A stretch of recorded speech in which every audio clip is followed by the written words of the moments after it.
صدقات ليها. نهضروا على لاعب ما ربحش غير الماتش، ربح القلوب ديال بزاف ديال الناس. فاش كيوصلوا كيتبدلوا كينساو منين جاو وكيوليو يشوفوا راسهم فوق الجميع. ولكن التاريخ ديال كرة القدم علمنا واحد الحاجة، ان ماشي كل نجم كينسى الاصل ديالو. كرة القدم فيها الضغط وفيها الظلم وفيها اللحظات اللي كتخرج أسوأ ما في الإنسان أو أحسن ما في الإنسان. واليوم غادي نهضروا على لاعب ما ربحش غير الماتش، ربح القلوب ديال إفريقيا كاملة. ساديو ماني من أحسن اللاعبين في إفريقيا والعالم. لاعب لعب في أكبر الأندية وشاف الشهرة وشاف الفلوس، ولكن عمرو نسى راسو كإنسان ولا نسى الأصل ديالو قبل من يكون نجم.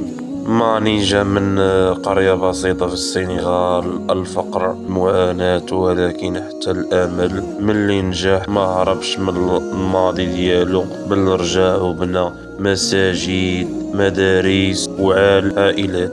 بانت الرجاحة ديالو، العقل والحكمة ديالو فاش رجع الفريق ديالو بعد الانسحاب ضد المغرب. واللي عجبني فيه بعد الفوز ما استفز حتى شي واحد، كان هادئ ومحترم وكيعطي صورة زوينة على افريقيا كاملة. اما احنا المغاربة كنكبروا في الخسارة اذا كانت بشرف، وكنعرفوا نقدروا الانسان قبل اللاعب. وحنا شفنا الاخلاق ديال ساديو ماني وعرفناه انسان ساهل الفوز والله يسهل عليه. الكأس كتضيع، الماتش كيتنسى، ولكن الأخلاق كتبقى. ساديو ماني علمنا باللي الأصل إلا كان زوين عمرو ما كيتبد ولا كيتنسى.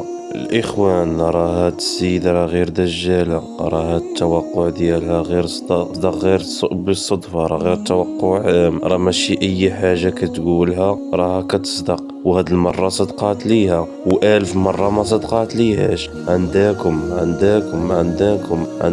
تدمروا الملة ديالكم باش تثيقوا في يد ختنا، عندكم تهربوا من الملة ديالكم باش تثيقوا في يد ختنا، عندكم اتونسيون.